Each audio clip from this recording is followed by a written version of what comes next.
সমুদ্র মহান আল্লাহ রাব্বুল আলামিনের পক্ষ থেকে আমাদের জন্য বিশেষ এক নিয়ামত। সমুদ্রের যত নিয়ামত আমরা ভোগ করে থাকি তার মধ্যে অন্যতম হলো সামুদ্রিক মাছ। আমাদের শরীরের প্রোটিন, আমিষ এবং ভিটামিনের যত চাহিদা রয়েছে তার 60% পূর্ণ হয় এই সামুদ্রিক মাছ হতে। এবং আমাদের শরীরের যে ইমিউনিটি সিস্টেম সামুদ্রিক মাছ খাওয়ার ফলে ইমিউনিটি সিস্টেমটা ডেভেলপ করে এবং ত্বকের যে আর্দ্রতা আছে সেই আর্দ্রতা বজায় রাখে। মোট কথা সামুদ্রিক মাছ বলতে গেলে আমাদের শরীরের জন্য অনেক অনেক উপকারী এবং ডায়াবেটিস রোগীদের জন্য কিন্তু সামুদ্রিক মাছ অনেক উপকারী। এই সামুদ্রিক মাছ হতেই তৈরি হয় সামুদ্রিক শুটকি।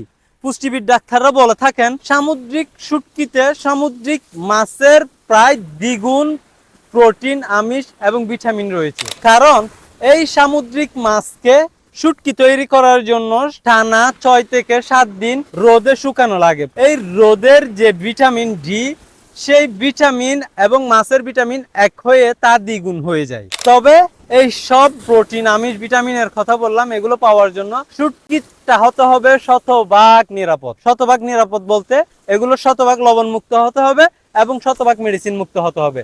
যদি শতভাগ লবণ এবং মেডিসিন মুক্ত না হয় এগুলো লাভের চাইতে আরো ক্ষতি বেশি হবে। ক্ষতি কি হবে?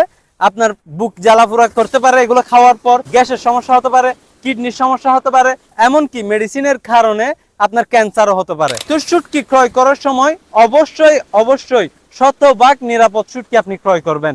এতে করে আপনার প্রোটিন, আমিষ এবং ভিটামিনের চাহিদা পূরণ করবে। তো সবাই নিরাপদ খাদ্য খান, নিজে সুস্থ থাকুন, পরিবারকে সুস্থ রাখুন, উপসাগর শুটকি সাথে থাকুন। আসসালামু আলাইকুম।